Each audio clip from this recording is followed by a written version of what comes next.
नमस्कार, स्वागत है आपका न्यूज़ लॉन्चर पर। मैं हूं अशोक वानखड़े, लेकर आया हूं एक विशेष कार्यक्रम। पहलगाम हमले को करीब-करीब 8 दिन हो गए हैं। पूरा देश असमंजस की स्थिति में है कि आखिर सरकार करेगी क्या? जो खबरें पाकिस्तान की तरफ से आ रही है, वह चिंताजनक है। चिंताजनक इसलिए कि जिसकी कोई औकात नहीं उस पाकिस्तान की, वो भी हमको ललकार रहा है। हमारे रिटायर्ड फौजी जो खुद एक समय मोदी जी की जय-जयकार लगा रहे थे, वो भी सरकार की इस स्थिति को देके असमंजस में है। नहीं विदेश मंत्रालय की कूटनीति कोई आगे बढ़ती हुई दिखाई देती है, ना ही सरकार कोई आगे कदम बढ़ाता हुआ दिखाई देता है। लेकिन कई बार सरकार मंत्रणा भी करे और शांति हो तो लगता है कि ये शांति उस तूफान के पहले की है, जो बाद में एक तूफान आएगा। लेकिन सरकार नॉर्मलसी पे उतर आई है। प्रधानमंत्री तो उसी दिन नॉर्मल हो गए थे जिस दिन बिहार की चुनावी सभा देके आए थे। उसके बाद वो लगातार घूम रहे हैं। लेकिन देश की सबसे बड़ी विपक्ष की पार्टी कांग्रेस इस बात को लेकर लगातार मंथन कर रही है। आज सीडब्ल्यूसी की मीटिंग हुई पार्टी की। पहलगाम आतंकी हमले और जातिगत जनगणना पर शुक्रवार को उन्हें आज एक विस्तार से चर्चा हुई। कांग्रेस के अध्यक्ष ने कहा कि इस घटना के कई दिन बाद भी सरकार की तरफ से कोई स्पष्ट रणनीति सामने नहीं आ रही है। वही उन्होंने जातिगत जनगणना के फैसले का स्वागत भी किया। उन्होंने पहलगाम के आतंकी हमले पर यह बात जरूर कही कि सरकार जो भी कदम उठाएगी, विपक्ष यानी कांग्रेस पार्टी पूर्ण रूप से उनके साथ है। ये सर्वदलीय बैठक में भी सभी राजनीतिक दलों ने सरकार का साथ देने की बात कही, लेकिन चिंता भी जताई कि आतंकवाद के खिलाफ लड़ाई और आतंकियों को सबक सिखाने का जो सरकार हर संभव कोशिश करेगी और हम हर संभव साथ देंगे, जो हमने बात कही थी, उसके बाद भी सरकार की तरफ से कोई स्पष्ट रणनीति नहीं आ रही है।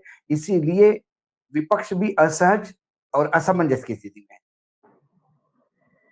उन्होंने कहा कि एक बात तो अच्छी है कि सालों से जिस चीज की हम मांग कर रहे थे, वो जातिगत जनगणना सरकार ने मान ली। हालांकि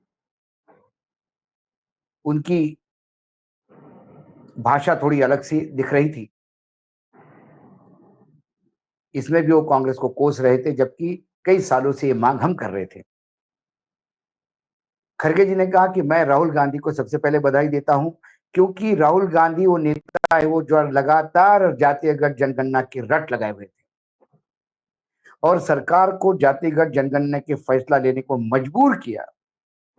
उन्होंने भारत जोड़ो न्याय यात्रा में भी पूरे ताकत के साथ सामाजिक न्याय और जातिगत जनगणना पे जोर दिया। मल्लिकार्जुन खड़गे ने कहा राहुल गांधी जी ने फिर साबित कर दिया कि अगर हम सच्चाई से लोगों के मुद्दे को उठाते हैं तो सरकार को झुकना ही पड़ता है। भूमि अधिग्रहण संशोधन विधायक से लेकर 3 किसान काले कानून जो सरकार ने किए वो वापस किए और जातिगत जनगणना इसी कड़ी में शामिल हुई है। इस हठी सरकार को एक बार फिर हमारे सामने झुकना पड़ा। इसका क्रेडिट भी अध्यक्ष जी ने लिया। कांग्रेस की राज्य सरकारें जहां हैं, जहां खासकर तेलंगाना और कर्नाटक में कास्ट सर्वे प्रक्रिया पूरी करके सरकारी योजनाओं को उस अनुसार ढालना भी शुरू हो गया है। आगे उन्होंने कहा, जो राहुल गांधी जी ने प्रेस कॉन्फ्रेंस में कहा कि 50% का जो सीलिंग है वो हटाना होगा। सिर्फ जातिगत जनगणना करने से काम नहीं होगा। ये 50% का सीलिंग जो है, उन्होंने कहा कि 16 अप्रैल 2023 को मैंने प्रधानमंत्री को चिट्ठी लिखकर इसके बारे में मांग की थी। सरकार इससे बिल्कुल खिलाफ थी। फिर भी अचानक हृदय परिवर्तन अब हो गया है। कैसा हुआ इसमें हम नहीं जाते। यूपीए 2 की शुरुआत में ही 2011 का जाति जनगणना प्रक्रिया 31 मार्च 2016 में समाप्त हुई थी। ये बड़ा एक चीज़ है क्योंकि बहुत सारे सोशल मीडिया पे और बहुत सारे मंत्रीगण, कैबिनेट में जो मंत्री है केंद्र में, वो भी कहते हैं कि कांग्रेस ने 47 साल कुछ नहीं किया। अश्विनी वैष्णव ने भी जब ये बात लोगों के सामने कही, लेकिन वस्तुस्थिति क्या है? 2 मई से यूपीए के समय ही 2 मई 2011 से जातीय जनगणना की पूरी प्रक्रिया शुरू हुई, जो 31 मार्च 2016 में समाप्त हुई। जब शुरू हुई तो यूपीए की सरकार थी। 11, 12, 13, 14 में फिर सरकार आई मोदी जी की। 16 में जब ये समाप्त हुई, सरकार ने इस बात को 2022 में एक राज्यसभा के प्रश्न उत्तर में खुद माना। फिर हमने 2014 में अधूरे आंकड़े को प्रकाशित करने की अपेक्षा ना समझी तो नहीं है तो क्या है? सरकार 2016 में सरकार के पास आंकड़े आ गए थे जातिगत जनगणना के, लेकिन सरकार ने वो जारी नहीं किए। ये सरकारी बताया। उन्होंने कहा कि पुरानी कहावत है, देर आए दुरुस्त आए, तो कम से कम देर से ही सही बीजेपी ने सही कदम तो उठाया। उन्होंने महात्मा गांधी के 1931 का एक रेफरेंस देते हुए कहा कि 1931 में जातिगत जनगणना हुई। इस गणना को 2 महीने पहले महात्मा गांधी जी ने यंग इंडिया के एक संपादकीय में लिखा था और कहा था कि जैसे अपने शरीर की पड़ताल के लिए हम समय-समय पर मेडिकल परीक्षण करते हैं, जनगणना उसी तरह की राष्ट्र का सबसे महत्वपूर्ण परीक्षण होती है। गांधी जी ने ये बात भी कही थी, जनगणना की उपयोगिता तब है जब सरकार जरूरी सूचनाओं का इस्तेमाल बेहतरी के लिए करे। ये महात्मा गांधी ने क्या कहा था, 2011 में कैसा हमने किया, ये सारी बातें वो लगातार बताते रहे। अब उन्होंने कहा कि अब हमारा रोल यहाँ खत्म नहीं होता।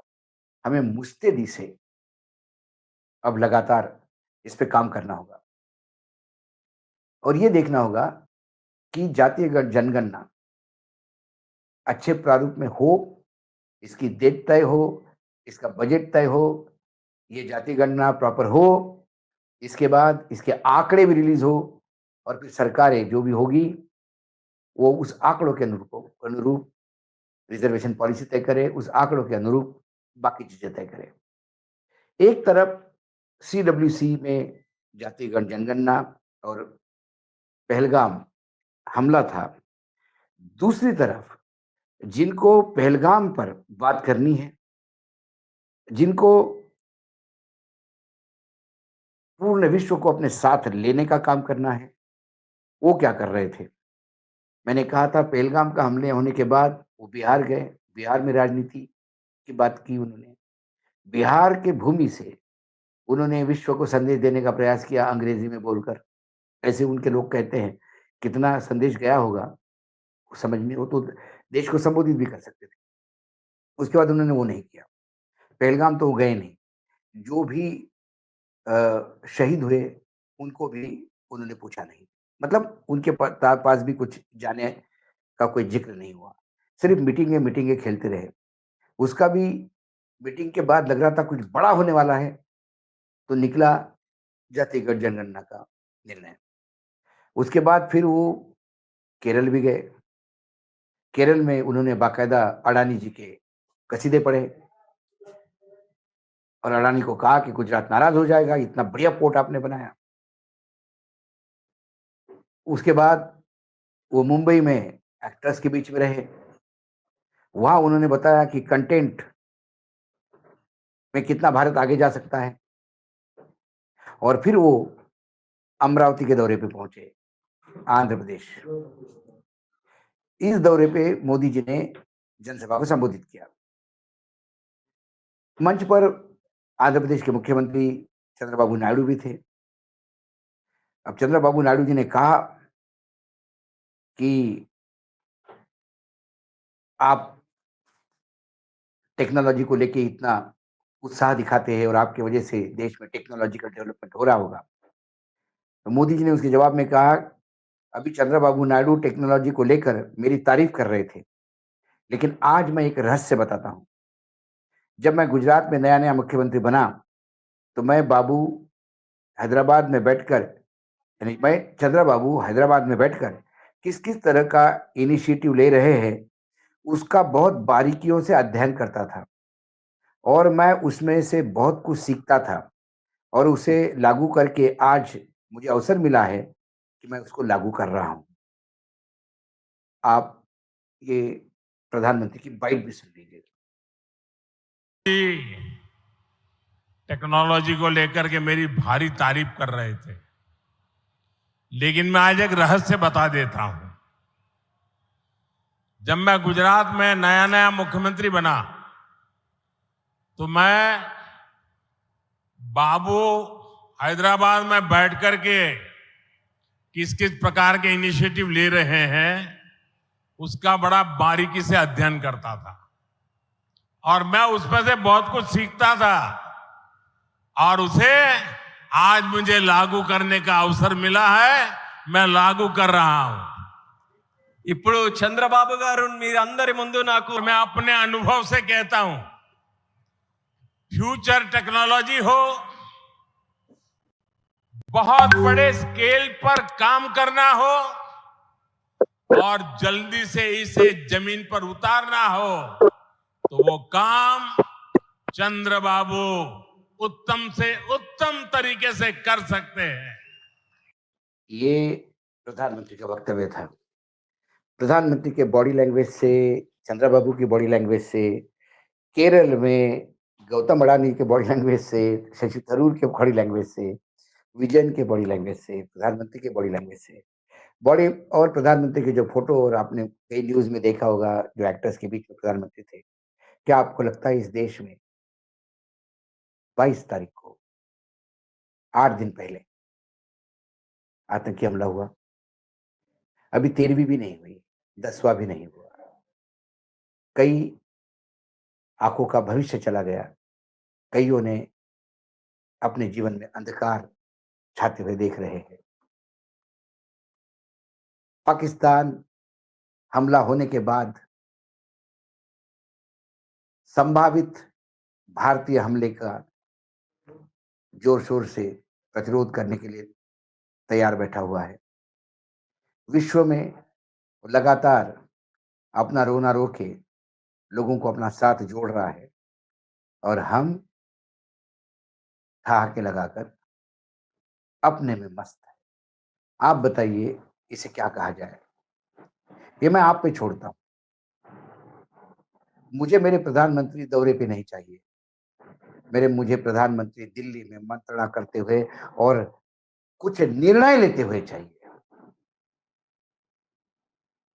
मात्र भाषण देने से नहीं होगा कि ईंट का जवाब पत्थर से देंगे, चुन-चुन के मारेंगे। मानो लगता है मैं धर्मेंद्र का डायलॉग सुन रहा हूँ कि चुन-चुन के मारूँगा। क्रियान्वयन कहाँ है? देश पूछ रहा है। आज विशेष कार्यक्रम में इतना ही। कल फिर आता हूँ किसी विषय के साथ। तब तक के लिए नमस्कार। देखते रहिएगा न्यूज़ लॉन्च।